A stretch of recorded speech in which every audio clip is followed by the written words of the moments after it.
Alright guys, I just finished chapter 7 of the Bonehunters, and I'm sitting here in nature. It's a pretty big green field, and the grass is currently being cut to the despair of the grasshoppers, but where I'm sitting they have a safe space and they usually join me here on the rock. But I'm not going to talk about that. I'm going to talk about chapter 7 of the Bonehunters. A lot of you guys reached out to me and recommended that I read it in one go, or that I focus on it. Things are going to start happening there, and you're definitely right.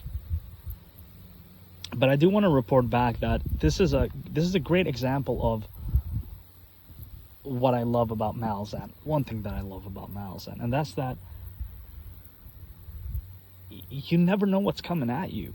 Like, I was expecting certain things based on what people told me about chapter 7.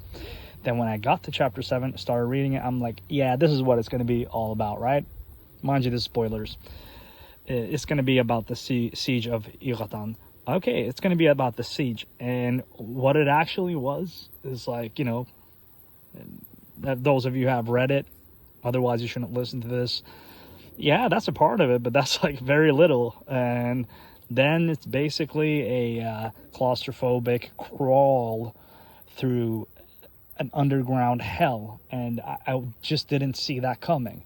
You know, you heard about that in the second book, that House Gates. I think they mentioned it in House of Chains too. It was mentioned, but I never thought that, yeah, we would actually see these cities literally crushed and crumbled under the new cities. It was quite a trip, and it's something that I love with Malzahn, that, you know, whatever you think you're going to get, usually you get very surprised, and I love that about the series.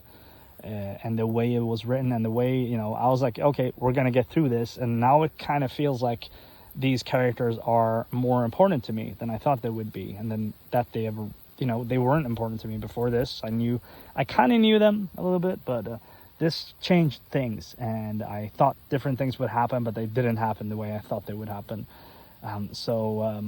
Yeah, very surprised and very pleased with this chapter. It wasn't as, you know, I was expecting from the comments and from the recommendations that it would be super action-filled and epic war stuff, and it really wasn't at the end of the day, and I really enjoyed that. So thanks everyone for the heads up and for not spoiling anything, and I'm really enjoying this book this far, and you can see how far I've gotten.